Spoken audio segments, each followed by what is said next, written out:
வணக்கம். கலைஞர் மகளிர் உரிமை தொகை திட்டத்தை பொறுத்த வரைக்கும் பார்த்தீங்கன்னா, இப்ப புதுசா இருக்கிறவங்க அப்ளை பண்ணலாம். அதே போல நிராகரிக்கப்பட்டவங்க அப்ளை பண்ணலாம் அப்படின்னு சொல்லியிருக்காங்க. ஸோ இது வந்து உங்களுடன் ஸ்டாலின் திட்டத்து மூலமா நீங்களாம் அப்ளை பண்ணிக்கலாம் அப்படின்னு சொல்லப்பட்டிருக்கு. ஸோ முகாமில் கொடுக்கப்பட்ட விண்ணப்பம் வந்து என்ன ஆச்சு, அடுத்த கட்டத்துக்கு போயிடுச்சா, அந்த நாங்கள் கொடுத்த விண்ணப்பத்தை என்ன பண்ணுறீங்க, நாங்கள் ரிஜிஸ்டரில் கையெழுத்து போட்டு கொடுத்துட்டு விண்ணப்பத்தை கொடுத்துட்டு நாங்கள் போயிடுறோம் முகாமில், நீங்கள் அந்த கொடுத்த விண்ணப்பத்தை நீங்கள் ஆப்பில் வந்து ஏற்றிட்டீங்களா, நீங்கள் ஏற்றினதுக்கு எப்போ எங்களுக்கு எஸ்எம்எஸ் வரும், என்ன அந்த எஸ்எம்எஸ் எப்படி இருக்கும், இப்படின்னு ஏகப்பட்ட கொஷின்ஸ் வந்து நமக்கு வந்து வந்த வண்ணமே இருந்துட்டு இருக்கு. ஸோ அதுக்கெல்லாம் முற்றுப்புள்ளி வைக்கிறதுக்காக தான் இந்த வீடியோ நான் இப்போ மேக் பண்ணியிருக்கேன்.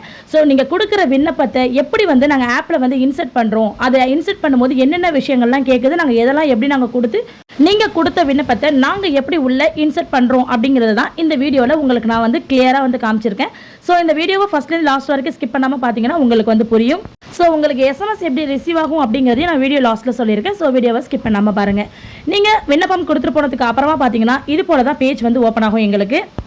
இப்போது இதில் என்னென்ன நடக்குது அப்படிங்கிறத பார்க்கலாம். இப்போ பார்த்தீங்கன்னா இது வந்து நாங்கள் ஒர்க் பண்ணுற சென்டரில் எங்களுக்கு கொடுத்துருக்கக்கூடிய ஆப்போடைய டீட்டெயில்ஸ் தான் இது. ஸோ இதை நாங்கள் மட்டும் தான் ஒர்க் பண்ண முடியும். ஓகேவா? இப்போ நான் உங்களுக்கு இதில் என்ன நடக்குது அப்படிங்கிறத இப்போ தெரிஞ்சுக்கிறதுக்காக தான் இப்போ நான் உங்களுக்கு எக்ஸ்பிளைன் பண்ண போகிறேன். ஃபஸ்ட்டு பார்த்தீங்கன்னா மையத்தை தேர்ந்தெடுக்கும் அப்படிங்கிற இடத்துல நாங்கள் என்ன பண்ணுவோம்னா, எந்த மையத்தில் நீங்கள் வந்து ஃபார்ம் வந்து கொடுக்குறீங்களோ அந்த மையத்தை நாங்கள் இந்த இடத்துல சூஸ் பண்ணி நாங்கள் ஃபஸ்ட் ஆஃப் ஆல் கொடுப்போம். கீழே எங்களுக்கு மையத்தை தேர்ந்தெடுக்கும் அப்படின்னு சொல்லி காட்டுவாங்க. இது வரைக்கும் பார்த்தீங்கன்னா நான் சமர்ப்பித்த இது வரைக்கும் நான் என்ட்ரு பண்ண மொத்த ஃபார்மோட எண்ணிக்கை எவ்வளோனா 239 ஃபார்ம் வந்து நான் இது வரைக்கும் வந்து என்ட்ரு பண்ணியிருக்கேன். அதோடைய கவுண்டிங் வந்து இந்த இடத்துல வந்து கொடுத்துருப்பாங்க. நெக்ஸ்ட் பார்த்தீங்கன்னா குடும்ப விவரங்கள்னு கொடுத்துருப்பாங்க. நீங்கள் ஃபார்மில் வந்து எழுதிருப்பீங்க இல்லையா, ஃபஸ்ட் என்ன பண்ணியிருப்பீங்க, உங்களுடைய ஆதார் நம்பர் கொடுத்துருப்பீங்க இல்லையா, அந்த ஆதார் நம்பரை இந்த இடத்துல நாங்கள் கரெக்டாக வந்து ஃபஸ்ட் வந்து நாங்கள் வந்து டைப் பண்ணுவோம். நெக்ஸ்ட் பார்த்தீங்கன்னா விண்ணப்பதாரருடைய பெயர், உங்களுடைய பெயர் என்ன, குடும்ப தலைவியோடைய பெயர் வந்து இந்த இடத்துல நாங்கள் வந்து ஃபில்அப் பண்ணுவோம். நெக்ஸ்ட் பார்த்தீங்கன்னா குடும்ப அட்டை எண், உங்களுடைய குடும்ப அட்டை எண்ணை வந்து இந்த இடத்துல நாங்கள் வந்து கரெக்டாக ஃபில் பண்ணுவோம். அதே போல் திருமண நிலை இருக்கு இல்லையா, ஸோ அந்த இடத்துல நீங்கள் திருமணமானவரா, திருமணமாகாதவரா, அல்லது விவாகரத்தானவரா, கைவிடப்பட்டவரா, அல்லது கைம்பெண்ணா அப்படிங்கிறதுக்கான அந்த செலெக்ஷனை வந்து என்னவோ அதை நாங்கள் வந்து சூஸ் பண்ணி கொடுப்போம். நீங்கள் ஃபார்மில் என்ன போட்டிருக்கீங்களோ அதை நாங்கள் கொடுப்போம். நெக்ஸ்ட் பார்த்தீங்கன்னா மொபைல் நம்பர். ஸோ இந்த மொபைல் நம்பர் தான் ரொம்ப வந்து முக்கியம். நீங்கள் கரண்டில் இருக்கக்கூடிய உங்களுடைய மொபைல் நம்பர் தான் நீங்கள் வந்து கொடுக்கணும். ஏன்னு கேட்டிங்கன்னா அந்த மொபைல் நம்பருக்கு தான் பார்த்தீங்கன்னா உங்களுக்கு வந்து மெசேஜ் வந்து ரிசீவ் ஆகும். ஸோ அதனால் அந்த மொபைல் நம்பர் நீங்கள் வந்து கொடுக்குற மாதிரி இருக்கும். நெக்ஸ்ட் பார்த்தீங்கன்னா முகவரி, நீங்கள் என்ன டிஸ்ட்ரிக்ட் அப்படிங்கிறத நாங்கள் சூஸ் பண்ணோம்னா நம்ம நீங்கள் என்ன டிஸ்ட்ரிக்கோ அந்த டிஸ்ட்ரிக்டை நாங்கள் வந்து கொடுத்துட்டோம் அப்படின்னா நெக்ஸ்ட் வந்து தாலுக்கா கேட்பாங்க. அந்த தாலுக்காவில் நீங்கள் என்ன தாலுக்காவோ அதே தாலுக்காவை நாங்கள் கொடுத்தோம்னா அது அப்படியே வந்து ஓகே ஆகிடும். இதுவுமே நீங்கள் ஃபார்மில் என்ன எழுதிருக்கீங்களோ அதை தான் இங்கே வந்து இன்சர்ட் பண்ணுவாங்க உள்ளார. நெக்ஸ்ட் வந்து மின்சார பயன்பாடு, அதில் வந்து நீங்கள் இப்போது என்ன வீட்டில் வசிக்கிறீங்க, சொந்த வீடாக வாடகை வீடாக, அந்த ஃபார்ம்லையுமே கேட்டிருப்பாங்க. அங்கே நீங்கள் என்ன சூஸ் பண்ணுறீங்களோ அதை இந்த இடத்துல நாங்கள் கொடுக்குற மாதிரி இருக்கும். அதே போல் உங்களுடைய தற்போதைய மின் இணைப்பு எண் என்னவோ அதை நாங்கள் வந்து இந்த இடத்துல வந்து கரெக்டாக வந்து டைப் பண்ணணும். ஸோ நீங்கள் மின் இணைப்பு எண் கொடுக்கும் பொழுது பார்த்தீங்கன்னா உங்ககிட்ட இருக்குது அப்படின்னா வந்து கொடுங்க. சப்போஸ் நீங்கள் வாடகை வீட்டில் இருக்கீங்க, உங்ககிட்ட சப்மீட்டர் இருக்குது அப்படின்னா நீங்கள் வந்து மின் இணைப்பு எண் வந்து கொடுக்கணும் அப்படிங்கிறது அவசியம் இல்லை. அந்த இடத்த நீங்கள் வந்து பிளாங்காக வந்து விட்டுறலாம். சப்போஸ் இருக்குது அப்படின்னா கார்டில் 06 அப்படின்னு சொல்லி ஸ்டார்ட் பண்ணியிருப்பாங்க. அதாவது இப்போ வந்து நான் வந்து மயிலாடுதுறை மாவட்டம் அப்படிங்கிறதுனால எங்களுக்கு வந்து திருச்சி மண்டலம் வரும், அதாவது சப்ஸ்டியூட் வந்து திருச்சி மண்டலம் வரும். ஸோ அதனால் எங்களுக்கு 06 அப்படின்னு சொல்லி ஸ்டார்ட் ஆகும். 06ன்னு இருக்கும். அதுக்கப்புறம் ஒரு சின்ன பக்கத்தில் ஒரு 3 நம்பர் கொடுத்துருப்பாங்க. அதுக்கப்புறம் ஒரு 3 நம்பர் கொடுத்துருப்பாங்க. அதுக்கப்புறம் லாஸ்ட்டில் பார்த்தீங்கன்னா உங்களுடைய அந்த மீட்டர் பாக்ஸ் நம்பர் கொடுத்துருப்பாங்க. நீங்கள் ஃபார்மில் எழுதும் போது என்ன பண்ணிடுறீங்க, அந்த லாஸ்ட்டில் இருக்கக்கூடிய 4 நம்பர் 3 நம்பர், அதாவது நீங்கள் கரண்ட் பில் ஆஃபீஸில் போய்ட்டு நீங்கள் எப்படி வந்து இபி ஆஃபீஸில் கட்டுறீங்களோ அந்த நம்பரை மட்டும் நீங்கள் அந்த ஃபார்மில் எழுதாதீங்க. நீங்கள் எழுதும் போது உங்களுடைய மொத்த நம்பருமே, உங்கள் கார்டில் இருக்கக்கூடிய மொத்த நம்பருமே இந்த இடத்துல நீங்கள் வந்து கரெக்டாக வந்து எழுதி கொடுங்க. எழுதி கொடுக்குற பர்சனாக இருக்கீங்க அப்படின்னா நீங்கள் கரெக்டாக ஃபுல் நம்பருமே வந்து எழுதி கொடுங்க. ஓகேவா? நெக்ஸ்ட் பார்த்தீங்கன்னா வங்கி கணக்கு விவரம். இந்த இடத்துல பார்த்தீங்கன்னா ஃபஸ்ட்டு வந்து நீங்கள் என்ன பேங்கோ அந்த பேங்கை வந்து இங்கே நாங்கள் வந்து சூஸ் பண்ணுற மாதிரி ஆப்ஷன் வந்து கொடுத்துருப்பாங்க. அடுத்து வந்து உங்கள் பேங்கோடைய பிரான்ச்சும் கொடுக்கலாம். இந்த இடத்துல பார்த்தீங்கன்னா ஐஎஃப்எஸ்சி கோடும் கொடுக்கலாம். ஸோ ரெண்டையுமே நாங்கள் கொடுத்து இந்த இடத்துல நாங்கள் சர்ச் பண்ணி போடுவோம். அதுக்கு நீங்கள் கரெக்டான உங்களுடைய ஐஎஃப்எஸ்சி கோடையும் உங்களுடைய வங்கியுடைய பெயரையும் நீங்கள் வந்து கொடுக்கணும். வங்கியின் பெயர் அப்படிங்கிற இடத்துல பார்த்தீங்கன்னா இது வரைக்கும் வந்த ஃபார்மில் இருந்த ஒரு சில கரெக்ஷன் என்னென்னா, வங்கியுடைய பெயர்னா நீங்கள் என்ன எழுதுனா ஸ்டேட் பேங்க் ஆஃப் இந்தியாவா அல்லது வந்து கனரா பேங்கா, அது இல்லைனா வந்து வேறு ஏதாவது டிஎம்பி பேங்கா, என்ன பேங்கோ அந்த பேங்குடைய நேமை தான் நீங்கள் இந்த இடத்துல எழுதணும். வங்கியின் பெயர் அப்படிங்கும்போது என்ன பண்ணிடுறாங்கன்னா பயனாளிகள் ஒவ்வொருத்தவங்களும் அவங்களுடைய பெயரை எழுதிடுறாங்க. அதாவது பேங்க் பாஸ்புக்கில் அவங்க பேர் எப்படி இருக்கோ அதை வந்து கரெக்டாக இனிஷியல் போட்டு எழுதிடுறாங்க. அது மாதிரி எழுதக்கூடாது. வங்கியின் பெயர் அப்படிங்கிறது உங்கள் பேங்குடைய பெயரை தான் நீங்கள் இந்த இடத்துல வந்து எழுதணும். ஓகேவா? நெக்ஸ்ட் வந்து உங்கள் பேங்க் அக்கௌண்ட் நம்பரை இந்த இடத்துல நாங்கள் கரெக்டாக வந்து 1க்கு 2 டைம் வந்து நாங்கள் வெரிஃபை பண்ணி இந்த இடத்துல நாங்கள் வந்து அப்டேட் பண்ணுவோம். அதுக்கு கீழே பார்த்தீங்கன்னா ஆதார் இணைக்கப்பட்ட வங்கி கணக்கில் பணவு வரவு வைக்க உங்களுக்கு வந்து சம்மதமானு கேட்டிருப்பாங்க. அதாவது நாங்கள் பேங்க் டீட்டெயில்ஸ் கொடுத்ததுக்கு அப்புறமா எங்களுக்கு இந்த ஆப்ஷன் இருக்கும். நாங்கள் எல்லாருக்குமே இந்த ஆப்ஷன் வந்து ஆம் தான் கொடுப்போம். ஏன்னா ரீசன் என்னென்னு பார்த்தீங்கன்னா, இப்போ வந்து நீங்கள் ஒரு பேங்க் அக்கௌண்ட் நம்பர் கொடுத்துருக்கீங்க இல்லையா, அதில் வந்து கண்டிப்பாக ஆதார் வந்து லிங்க் பண்ணியிருப்பீங்க. சப்போஸ் அதில் நீங்கள் ஆதார் லிங்க் பண்ணலை அப்படிங்கிற பட்சத்தில் நீங்கள் என்ன பண்ணியிருக்கலாம்னா, ஆல்ரெடி வேறு ஒரு அக்கௌண்ட் ஓப்பன் பண்ணும்போது அதில் வந்து லாஸ்ட் டைம் ஆதார் வந்து லிங்க் ஆகிருக்கும்.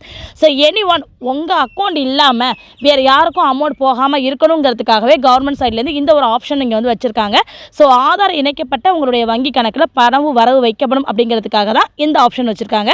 ஸோ இது நாங்கள் எல்லாருக்குமே ஆம் கொடுத்துருவோம். நெக்ஸ்ட் பார்த்தீங்கன்னா, உங்கள் குடும்ப விவரங்கள் கேட்டிருப்பாங்க. நீங்கள் குடும்ப விவரங்கள்னு உங்களுக்கு வந்து அந்த ஃபார்மில் வந்து லாஸ்ட்டாக ஒரு பாக்ஸ் மாதிரி விட்டுருப்பாங்க. அந்த இடத்துல நீங்கள் என்ன பண்ணணும்னா, 18 வயசுக்கு மேலே உள்ளவங்களை மட்டும்தான் நீங்கள் இந்த ஃபார்மில் வந்து எழுதணும். சின்ன சின்ன குழந்தைங்க, 4 மாத குழந்தை, 3 மாத குழந்தைன்னா அதை போட்டு மென்ஷன் பண்ணியே எழுதுறீங்க. ஸோ அது மாதிரி எழுதக்கூடாது. 18 வயசுக்கு மேலே இருக்கக்கூடிய குழந்தைகளுடைய பெயரை மட்டும்தான் இந்த இடத்துல நீங்கள் எழுதணும். அப்படி எழுதும் போது பார்த்தீங்கன்னா, அந்த ஃபார்மில் ஃபஸ்ட்டு நீங்கள் எழுத வேண்டியது குடும்ப தலைவி. அதாவது இந்த ஃபார்ம் வந்து யார் பேரில் நீங்கள் ரைஸ் பண்ணுறீங்களோ அந்த குடும்ப தலைவியுடைய பேரை ஃபஸ்ட்டு எழுதி அவங்களுடைய வயசு போட்டுட்டு, அவங்க வந்து வேலையில் இருக்காங்களா, இல்லை வேலையில் இல்லையா, வீட்டில் இருக்காங்களா அப்படிங்கிறத மென்ஷன் பண்ணிவிட்டு நீங்கள் வந்து ஒரு ஹைபன் போட்டு விட்டுற வேண்டியதான். சப்போஸ் யார் ஒர்க் பண்ணுறாங்களோ அவங்களுக்கு தினசரி ஊதியமோ இல்லை விவசாய தொழிலாளரோ ஏதோ ஒன்று போட்டுட்டு அவங்களுடைய மாத வருமானம் என்ன அப்படிங்கிறத நீங்கள் மென்ஷன் பண்ணி நீங்கள் வந்து கொடுக்கணும். ஓகேவா? இது நாங்கள் இந்த இடத்துல நாங்கள் ஃபுல்லாக வந்து என்ட்ரு பண்ணுற மாதிரி இருக்கும். நீங்கள் ஏஜ் போடாமல் விட்டுட்டீங்க அப்படிங்கிற பட்சத்தில் உங்களோட ஆதார் கார்டை பார்த்து அதில் ஏஜ் பார்த்து எழுதுறது அது ஒரு வேலையாக போயிடுது. ஸோ அதனால் நீங்கள் கொடுக்கும்போதே குடும்ப உறுப்பினருடைய பெயர், அவங்களுடைய வயது, அவங்க என்ன தொழில் பண்ணுறாங்க, இல்லை சும்மா இருக்காங்களா அப்படிங்கிறதையும் மென்ஷன் பண்ணிவிட்டு அவங்களுடைய மாத வருமானம் என்ன அப்படிங்கிறத நீங்கள் மென்ஷன் பண்ணி இந்த இடத்துல கொடுக்கணும்.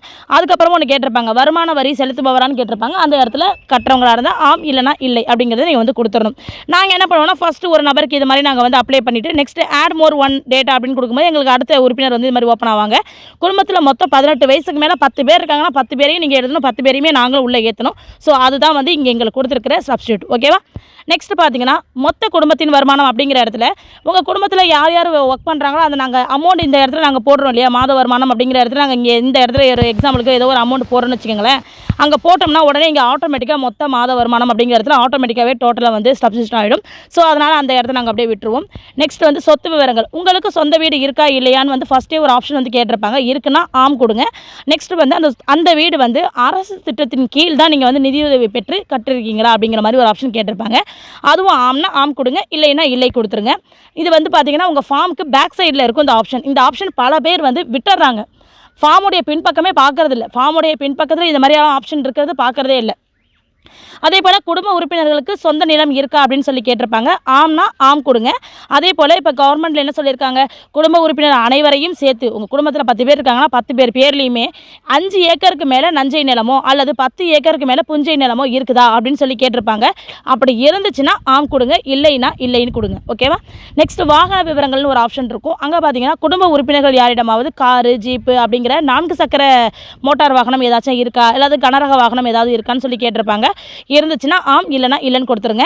அப்படி ஆம் எனில் அந்த வாகனம் வந்து அரசு திட்ட மானியத்தின் மூலம் தான் பெறப்பட்டதான்னு கேட்டிருப்பாங்க. ஸோ அந்த ஆப்ஷனுக்கும் உங்களுடைய பதில் என்னவோ அதை நீங்கள் வந்து கரெக்டாக வந்து கொடுத்துருங்க. கீழே உறுதிமொழின்னு ஒன்று கொடுத்துருப்பாங்க. இந்த இடத்துல நாங்கள் என்ன பண்ணுவோம்னா, இது நம்ம எல்லாமே மேலே வந்து நாங்கள் வந்து கரெக்டாக வந்து கொடுத்துட்டோம். ஸோ இந்த மேலே நாங்கள் கொடுத்த அத்தனை டீட்டெயிலும் நீங்கள் ஃபார்மில் என்ன கொடுத்துருக்கீங்களோ சேம் அதையே தான் நாங்கள் இங்கே உள்ளே வந்து கொடுப்போம். நாங்களாக எதுவுமே திருத்தம் பண்ணி இங்கே கொடுக்கறது கிடையாது. ஃபார்மில் நீங்கள் என்ன எழுதி கொண்டு வரீங்களோ அதே தான் இங்கே உள்ளே வந்து நாங்கள் வந்து இன்செர்ட் பண்ணுவோம். ஓகேவா? ஸோ இதெல்லாம் பார்த்தீங்கன்னா உங்களுடைய உறுதிமொழியின் பேக் சைடில் இருக்கும். அதுக்கெல்லாம் ஒத்துக்கிட்டு தான் அதுக்கு கீழே நீங்கள் வந்து கையெழுத்து போட்டு எங்ககிட்ட ஃபார்ம் கொடுத்துருப்பீங்க. நீங்கள் கையெழுத்துக்கு போட்டதுக்கு பதிலாக நாங்கள் என்ன பண்ணுவோம்னா, அனைத்தையும் தேர்வு செய்யணும்னு ஒரு ஆப்ஷன் இருக்கும். அதை நாங்கள் டச் பண்ணிவிட்டு இப்படி ஓகே கொடுத்துட்டு சமர்ப்பிக்கன்னு இருக்கு இல்லையா, அந்த இடத்த நாங்கள் டச் பண்ணோன்னா உங்கள் ஃபார்ம் வந்து உடனே வந்து சமர்ப்பணம் ஆகிடும். அவ்வளவுதான். இவ்வளோ தான் ஃப்ரெண்ட்ஸ் இதில் நடக்க போகிற விஷயம். ஸோ இந்த இடத்துல என்னென்ன கேட்டிருக்காங்கன்னு பார்த்தீங்கன்னா, கலைஞர் மகளிர் உரிமை தொகை திட்டத்தில் பயன்பெற எனது ஆதார் எண், பயோமெட்ரிக் அல்லது ஒருமுறை கடவுச்சொல், அதாவது ஓடிபின்னு சொல்கிறாங்க இல்லையா, அந்த தரவு ஆதார் அடிப்படையிலான சரிபார்ப்புக்கான வழங்க நான் இதன் மூலம் ஒப்புக்கொள்கிறேன் அப்படின்னு சொல்லிட்டு அந்த ஃபார்முக்கு பின்னாலேயும் கொடுத்துருப்பாங்க. ஸோ அதை தான் இங்கேயும் கொடுத்துருக்காங்க. அதை நம்ம டிக் பண்ணிக்கிறோம். நெக்ஸ்ட் பார்த்தீங்கன்னா, எனது குடும்பத்தின் ஆண்டு வருமானம் 2.5 லட்சம் ரூபாய்க்கு அதாவது 2.5 லட்சம் ரூபாய்க்கு மேல் இல்லை அப்படின்னு ஒரு ஆப்ஷன் இருக்குது. ஸோ அதுக்கும் நாங்கள் டிக் பண்ணிக்கிறோம்.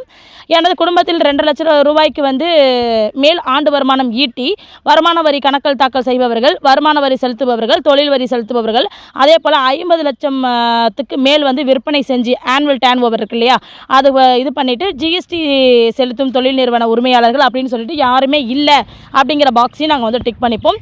நெக்ஸ்ட், எனது குடும்பத்தில் மாநில ஒன்றிய அரசு ஊழியர்களோ பொதுத்துறை நிறுவன ஊழியர்களோ வங்கி வங்கியின் ஊழியர்களோ வாரியங்களில் ஒர்க் பண்ணுறவங்களோ அல்லது வந்து ஊராட்சி அமைப்புகளில் ஒர்க் பண்ணுறவங்களோ கூட்டுறவு அமைப்புகளின் ஊழியர்களோ அல்லது வந்து ஓய்வூதியதாரர்களோ யாருமே இல்லை அப்படிங்கிற ஒரு ஆப்ஷன் இருக்கும். ஸோ அதுக்கு நாங்கள் என்ன பண்ணிடுறோம்னு பார்த்தீங்கன்னா டிக் பண்ணிக்கிறோம். நெக்ஸ்ட் பார்த்தீங்கன்னா எனது குடும்பத்தில் தேர்ந்தெடுக்கப்பட்ட மக்கள் பிரதிநிதி, அதாவது ஊராட்சி மன்ற உறுப்பினர்கள் இருக்காங்களா, அவங்க யாரும் இல்லை அப்படிங்கிற ஒரு ஆப்ஷன் இருக்கும். அதுக்கு டிக் பண்ணிப்போம். எனது குடும்பத்தில் யாரும் சொந்த பயன்பாட்டுக்காக காரோ ஜீப்போ டிராக்டரோ கனரக வாகனங்களோ அல்லது 4 சக்கர வாகனங்களோ வேறு எதுவுமே வந்து அரசு திட்ட மானியத்தின் கீழ் பெறப்பட்டதை தவிர வேறு யாருமே வந்து வச்சிருக்கல அப்படிங்கிற ஒரு ஆப்ஷன் இருக்கும். ஸோ அதையும் நாங்கள் வந்து டிக் பண்ணிப்போம். ஸோ இதே மாதிரி இவங்க ஒரு 9 ஆப்ஷன்ஸ் வந்து கொடுத்துருப்பாங்க. இது எல்லாமே நாங்கள் வந்து டோட்டலாக வந்து டிக் பண்ணி கொடுத்துட்டு தான் நெக்ஸ்ட் சமர்ப்பிக்க நாங்கள் கொடுப்போம். ஸோ இதில் ஏதாவது ஒரு ஆப்ஷன் நாங்கள் கொடுக்கல அப்படின்னாலுமே ஃபார்ம் வந்து உள்ளே வந்து சப்மிட் வந்து எடுத்துக்காது. ஸோ ஏன்னா அவங்க கேட்குறது என்னவோ அது வந்து கரெக்டாக இருந்தால் மட்டும்தான் தகுதியுள்ள பயனாளியாக இருக்கிறாங்க அப்படிங்கும்போது தான் அது வந்து உள்ளே வந்து அக்செப்ட் ஆகிக்கும். இந்த ஸ்க்ரீனில் காட்டுற மாதிரி பார்த்தீங்கன்னா இது மாதிரி சமர்ப்பிக்க அப்படின்னு ஒரு ஆப்ஷன் இருக்கும். ஸோ இதை நம்ம ஓகே கொடுக்கும்போது உங்களுக்கு வந்து சக்ஸஸ் ஆகி ஒரு கோட் மாதிரி உங்களுக்கு வந்து கொடுப்பாங்க. மொத்தம் சமர்ப்பிக்கப்பட்ட ஃபார்ம் இவ்வளோ இருக்குது அப்படின்னு கொடுப்பாங்க. அவ்வளோதான், உங்களுடைய ப்ராசஸ் முடிஞ்சிடும். ஸோ நீங்கள் என்ன நினச்சிருப்பீங்க, நம்ம வந்து ஃபார்ம் வந்து முகாமில் வந்து கொடுத்துட்டு போயிட்டோம், என்ன நடந்துச்சுன்னே நமக்கு தெரியல, ஃபார்ம் என்ன பண்ணியிருப்பாங்க என்ட்ரு போட்டுட்டு உங்கள்கிட்ட வாங்கியிருப்பாங்க கையில், ஸோ அதோட முடிஞ்சிட்டு போகிறதுக்கு நினச்சிருப்பீங்க. அதுக்கப்புறம் பார்த்தீங்கன்னா உங்கள் ஃபார்மை என்ட்ரு பண்ணி இவ்வளோ ப்ராசஸ் இருக்குது, இதெல்லாம் கம்ப்ளீட் பண்ணும்போது தான் என்ன ஆகும்னு பார்த்தீங்கன்னா உங்களுக்கு எஸ்எம்எஸ் வரும். ஸோ அந்த எஸ்எம்எஸ் எப்போ வரும் எப்படி வரும்னு கேட்டிங்கன்னா, நீங்கள் கொடுத்துட்டு போன ஃபார்மை நாங்கள் மொபைலில் இது போல் என்ட்ரு பண்ணதுக்கு அப்புறமா பார்த்தீங்கன்னா உங்கள் எஸ்எம்எஸ்க்கு, அதாவது நீங்கள் என்ன மொபைல் நம்பர் கொடுத்துட்டு போனீங்களோ அந்த மொபைல் நம்பருக்கு பர்டிகுலராக பார்த்தீங்கன்னா டிஎன் கவர்மெண்ட் அப்படின்னு போட்டு உங்களுக்கு வந்து எஸ்எம்எஸ் வரும். ஸோ அந்த எஸ்எம்எஸ்ஸையே இப்போ நான் காமிக்கிறேன் பாருங்கள், இது மாதிரி தான் உங்களுக்கு வந்து மெசேஜ் வந்து வந்திருக்கும். ஸோ இது மாதிரி மெசேஜ் உங்களுக்கு வந்துருச்சு அப்படின்னாலே உங்கள் ஃபார்ம் வந்து கரெக்டாக வந்து உள்ளே வந்து இன்சர்ட் பண்ணிட்டாங்கன்னு அப்படி அர்த்தம். இந்த வந்திருக்கு பாருங்கள், ஜேடி டிஎன் கவர்மெண்ட் ஜீன் போட்டு இதை மாதிரி எஸ்எம்எஸ் வந்து வந்திருக்கும். ஸோ நான் 10/5க்கு எனக்கு பர்டிகுலர் என்னுடைய பர்சனல் ஃபார்ம் நான் வந்து உள்ளே என்ட்ரு பண்ணேன். ஸோ அதுக்காக எனக்கு வந்த எஸ்எம்எஸ் தான் இது. நான் ஃபார்ம் என்ட்ரு பண்ண ஜஸ்ட் ஒரு 5 மினிட்ஸில் பார்த்தீங்கன்னா எனக்கு உடனே இந்த எஸ்எம்எஸ் வந்துருச்சு. அதுக்குள்ளார போகும்போது பார்த்தீங்கன்னா வணக்கம் கலைஞர் மகளிர் உரிமை திட்டத்திற்கான தங்களின் குடும்ப அட்டை எண் அப்படின்னு சொல்லிட்டு ரேஷன் கார்டு நம்பரை வந்து கொடுத்துருப்பாங்க. அதற்கான விண்ணப்பம் வந்து பெறப்பட்டது நன்றின்னு சொல்லிட்டு டிஎன் கவர்மெண்ட் அப்படின்னு சொல்லி கொடுத்து வந்திருக்கும். இதுலேயே நீங்கள் மேலே பார்த்தா டேட் கூட தெரியும். சரி, நேற்று 29ஆம் நடந்த கேம்பில் தான் நான் என்ட்ரு பண்ணேன். ஸோ எங்களுக்கு கேம்ப் எங்கே போட்டிருந்தாங்கன்னு பார்த்தீங்கன்னா பெரம்பூரில் போட்டிருந்தாங்க. ஸோ அங்கே நடைபெற்ற முகாமில் தான் நான் எனக்கான அப்ளிகேஷன் உள்ளே என்ட்ரு பண்ணும்போது எனக்கு வந்த எஸ்எம்எஸ் தான் இது. ஸோ இதே போல் உங்கள் ஃபார்மை இதை மாதிரி மொபைலில் வந்து ஒவ்வொரு வேலண்டைஸுமே உள்ளே என்ட்ரு பண்ணதுக்கு அப்புறமா பார்த்தீங்கன்னா உங்களுக்கு இது போல் எஸ்எம்எஸ் வந்து பர்டிகுலராக உங்களுடைய மொபைல் நம்பருக்கே வந்துடும். ஸோ அதுலேயே நீங்கள் வந்து தெரிஞ்சுக்கலாம் நம்மளுடைய ஃபார்ம் வந்து கரெக்டாக உள்ளே இன்சர்ட் ஆகிருக்கு அப்படின்னு. நம்ம ஆல்ரெடி பார்த்தீங்கன்னா இந்த கலைஞர் மகளிர் உரிமை தொகைக்கான விண்ணப்பம் வந்து எப்படி நம்ம வந்து வாங்குறது, என்ன பண்ணுறது, அதுக்கு நம்ம என்னென்ன எடுத்துகிட்டு போகணும் அப்படிங்கிறத பற்றிலாம் நம்ம ஆல்ரெடி கிளியராக நிறைய வீடியோஸ் போட்டிருக்கோம். நான் டிஸ்கிரிப்ஷனில் லிங்க் கொடுக்குறேன், அதுக்குள்ளே போய்ட்டு நீங்கள் போய் செக் பண்ணிக்கலாம். அது மட்டும் இல்லை, இந்த முகாமில் ஏற்படக்கூடிய பல சந்தேகங்களுக்கான விடைகளையும் நான் ஒரு வீடியோவாக எடுத்து போட்டிருக்கேன். இது தவிர்த்து உங்களுக்கு வேறு ஏதாவது டவுட் இருக்குது, சந்தேகம் இருக்குது அப்படிங்கிற பட்சத்தில் கண்டிப்பாக எனக்கு கமெண்ட் செக்ஷனில் கமெண்ட் பண்ணுங்கள். நான் உங்களுக்கு உடனே வந்து ரிப்ளை பண்ணுறேன். ஓகே, நன்றி.